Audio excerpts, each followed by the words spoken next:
Get Warrior Tough, Mental Training 101 with Andrew Wittman and Dutch Coleman on 105.5 The Roar. And now back to Andrew and Dutch. Ow. All right.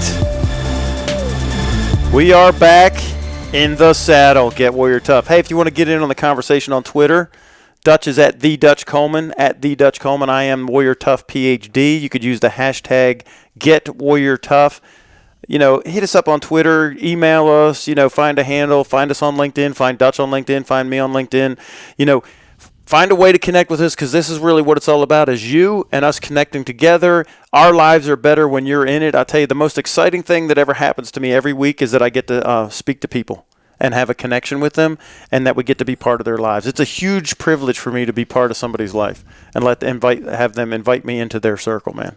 It is a privilege. It's something that people need to really respect. Any opportunity you have to have influence on others, and it's a wonderful feeling, because when they have success, you have success. You get to feel some of that joy. Oh yeah, and, man. I do, man. And it's real. It's real joy. It's not an artificial joy. It's real. It's almost like, and I don't want to say like when your child does something, because these are other adults, but it's like a family member or a close friend is achieving something, and you're witnessing it, and you're feeling it, because most likely if they came to you for help to get to that point, you felt some of their most intimate concerns. That's right. You were able to help deal with some of their most intimate concerns or problems or issues that either will lead to that or be keeping them from getting to that. Right. And if you were helping open those doors or clearing that path, once it's cleared and that success comes, that joy trickles through you just as it does through them. It does, and that's really why we do what we do, because we love. I love feeling. It's almost like a drug, dude. Mm-hmm. When I see somebody that I got to help, because I got to, it was a privilege. They allowed me to help, and then to see the success. And I got to tell you, the harder fought the success is, the sweeter the joy is. Mm-hmm. And I was looking. My son just went down to do his pre-knob at the Citadel, and I'm up here in Pennsylvania. He's down there. He went through the Citadel, the pre-knob, spent the night. So it's his senior year in high school. He's going to go down there to the Citadel. He absolutely loved it. We were texting back and forth, and it's just amazing the joy that I have to see him flourish in the Warrior culture and just love it. Because of all the stuff that I got to put into him, and I feel like I've prepared him for success there. I'm as excited as he is. The tools that he's using to be successful are tools that you supplied him with, things that you developed, or you had a huge hand in, because we don't want to leave your wife out of this. Oh, no, she did most of the work, because I was going overseas. She did all of it, to be honest with you, man. I was like a guest star, in the role. She was the heaviest hitter of the whole deal.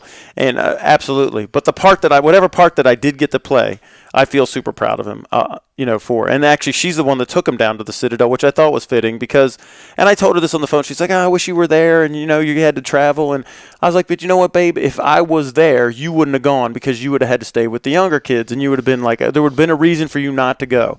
And so I was glad she got to go down there and experience that with him. And for the same reasons, like you said, she did most of all the hard work, because she really did all the work while I was gone, because I've been gone a lot.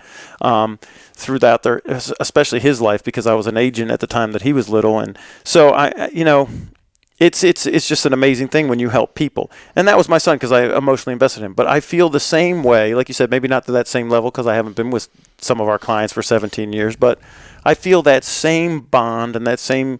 That's what the phalanx is. We get shoulder to shoulder with people. That's what the Spartans do. That's what we do, man. That's, and it's a cool thing, man. Yeah.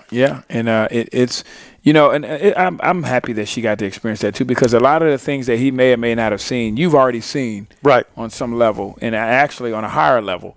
So it was good that she did get to see some of the fruits of her labor as well. And I'm excited about it. I heard about it, and I've been hearing about it for the past few weeks, and I'm excited about it. And I want to get him on. Yeah, I want to get him on the show and kind of get his take. I wanted to do it this week, but we're not here, so maybe next week or the week after. Right. I'll get him in the studio, mic him up, and then you and I can talk to him about his experience. I told him to write some stuff down so it would be fresh in his mind. And if you have a high school or a college kid that doesn't know where they want to go, and this is the great thing, and I'll get him to talk about this, but everyone asked him, what are your reasons? And he could give them, he could spit out exactly why he is where he's going, where he's going after he leaves the Citadel, where that piece comes in to where his ultimate vision is 20 years down the road. So he has a 20-year plan. He's got a 50-year plan. It morphs into my 300-year plan because all my kids, they all have a way to tie into the 300-year plan. And that just blows people away. They're like, oh, my gosh, are you kidding me? And so it's possible that your kids would know exactly what their target is and have clarity of what they want out of life. And this is the biggest thing in life, man. If you don't know where you're going, hey, how could you ever get there? And don't be discouraged because you heard all that and you think, oh man, if you're a high school kid and you happen to be listening to this, don't get discouraged because you're saying, oh, I don't know any of that stuff. I don't know what I'm doing tomorrow. That's fine because he had access to the information that we're trying to give you now. So it's never too late. So if we if we give you this information, this is where your jump off point can be. This is where you can start beginning to build this vision, build this self that we're trying to get you to, and begin to plan and begin to think about the future. And it's never too late to start this. So don't get discouraged if you don't know any of that, because most of us don't know any of that, because most of us don't have access to what we're trying to give you. So don't worry. Call the office, get involved, talk to your parents. If you're a high school kid that's listening and you want to get some of this, get your parents involved, get whoever involved, and we'll customize a plan for you. Yep. If you're a dad and you're trying to do it so you can be the strength of your family in this area, maybe then you can train your own kids in your own fashion, then, give us a call, 864-977-1443. It's never too late, and this is for anybody. Again, the people we were training this past week are lieutenants and captains. Yeah, they're way on their career. Yeah, they've been promoted 2 and 3 times, and some of them been there a couple of them were only 2 or 3 years from retirement. Yes, and they're getting a hold of this, and it's like the most exciting thing. So it doesn't matter how old you are, where you are in the process. The point is to just jump on board and get on with it. Get you some. Yeah, get you some of this. Get you some. Because that was your hashtag, man. Oh yeah. Because what you learned today may be for somebody else. Oh it may be for another group of people. So it's not always about us. It's not always about you. Your blessing may be for somebody else. You may be that handoff point to bless another large group of people. I may say, Andrew, here's $10 to give to that group over there. So that $10 isn't for you, but you're a vehicle. A vehicle, right. To get them there. So and I kind of feel like we already are kind of that anyway, that, we do take advantage of this information and we apply it. But it's bigger than us, and it's for more than just us. Otherwise, Absolutely. like you said in a previous, in some of our previous conversations, you said, man, if we didn't, we could have just went and lived a great life for us and our families and, forget everybody else, because it works for us. So you may not be the 30-year carrier of this. You may, like you said, the gentlemen that were 3 years before retirement, they may only carry this for 3 years in their professional life, because you best believe they're going to be carrying it on their regular life as well. Yeah. Because we're talking about private relationships, professional relationships, and we're talking about across the board, emotional health, stress management, all these things come into play. But as a professional, they may only carry it for the next 3 years of their professional life. But for the next 3 years of their professional life, they're going to be exhibiting these traits. So their subordinates are going to be able to feel some of this, can be able to be trained, be able to learn some of this. So the subordinate may be carrying it for the next 30 years of their professional Right, so it's career. their legacy, man. It's kind of their legacy. And like you said, a lot of them, they're passing it down to their adult kids and then their grandkids. And I got to tell you, the reason that, you think Dutch and I are just so ramped up about this is because we're so passionate about it, because it works, and we've seen the results in our lives. We've helped literally hundreds of people, if not thousands. I would say thousands, but I don't have the data exactly counted up. But I know we have with hundreds of people, because I have their testimonies. I've counted that far. We have. And you could never count the people that you've helped that you're not even aware of, because you're helping people that are watching you do what you do and never ask you a single question, but they're watching what you do, and that influence what they then begin to do. So it could be in the thousands. It could be, right. And if you're listening to us, I mean, only a few people actually get in touch with us or respond to us on Twitter or reach out to us or call us. And I know many, many more people are listening, and it affects them, but they're just not calling us. But call us, because we love you and we love to hear from you. So give us a call. Now, before we're coming towards the end of this segment, but I want to start this conversation, Dutch, but we're not going to end it at break, I don't think, unless we get through it. This whole nonsense that's going on with the Louisville basketball program, man, and it's an ongoing thing, and it's been. I just want to know your take on it before I even say anything about it. To be honest with you, I just, because this is your bag, man. You collegiate sports. I don't. I'm a fan, but you're an insider, so I want to know what you think. Well, what makes me more upset about this than anything is that it in fact goes beyond collegiate sports. It's a failure to lead. And what also bothers me about this situation is the large number of experienced folks that are tied to collegiate sports that are pretending that they don't know anything about what's going on. There are seasoned coaches that are now analysts on television. They're making statements that I know that they know are not true. Now, there are only a handful of us that are listening that know that it's not true. And that's why I'm getting upset. The ones that are saying, oh, there's no way Petrino could have known about it. Oh, you can't know everything. So what they do is they make statements that are true, but they're still half-truths. Well, you can't know everything about everything. Well, that's a fact. That's a fact. Yeah, you can't. Yeah, you can't know everything about everything. Thanks, Captain Obvious. But that has nothing to do with Petrino in this situation. Yes, it's a fact that he can't know everything about everything.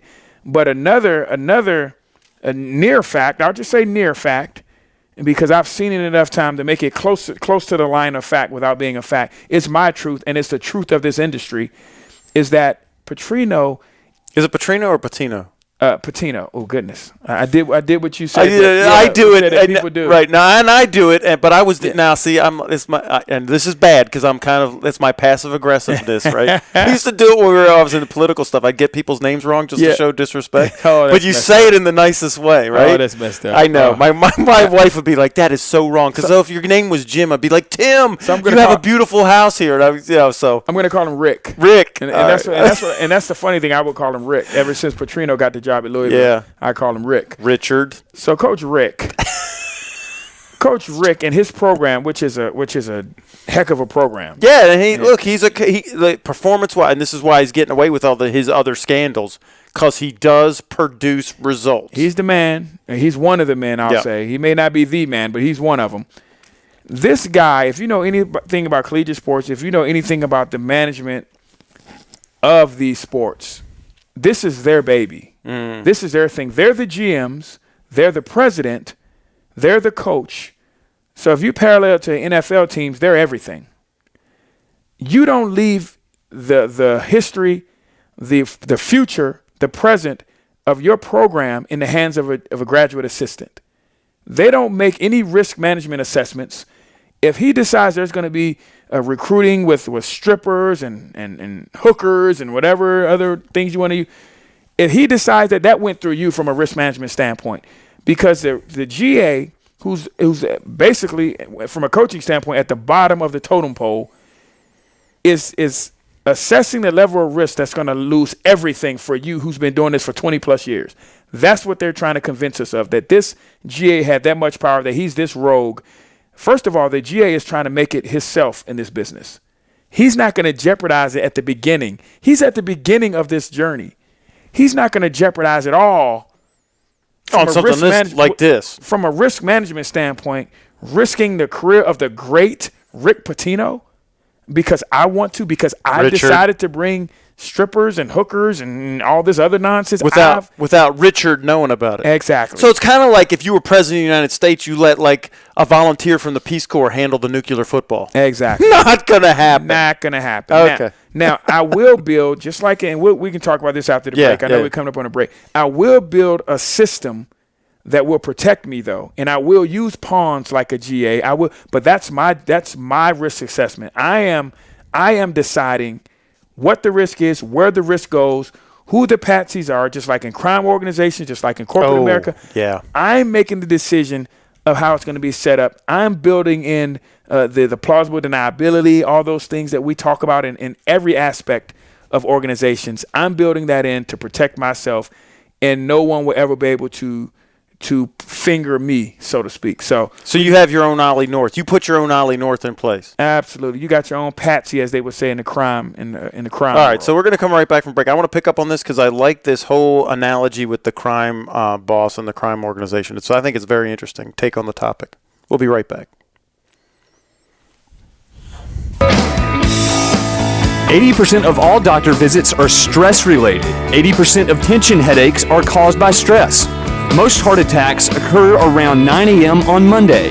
Stress is a major factor of anxiety, panic attacks, depression, and aggression, not to mention insomnia. And an estimated 24 million Americans use drugs to cope with stress. Depressing, isn't it? You're meant to live a happy, fulfilled life, and it is possible. Andrew Wittman can show you the way out. The way to deal with stress, to achieve, to break through limitations, and have an internal identity that calms the storm. Whether it's work or home, financial or emotional, get the tools you need to cope with the obstacles life brings you and still have peace. Mental Training One-on-One will help you get what you want out of life. Visit GetWarriorTough.com to see testimonials from people just like you. Take control of stress. GetWarriorTough.com.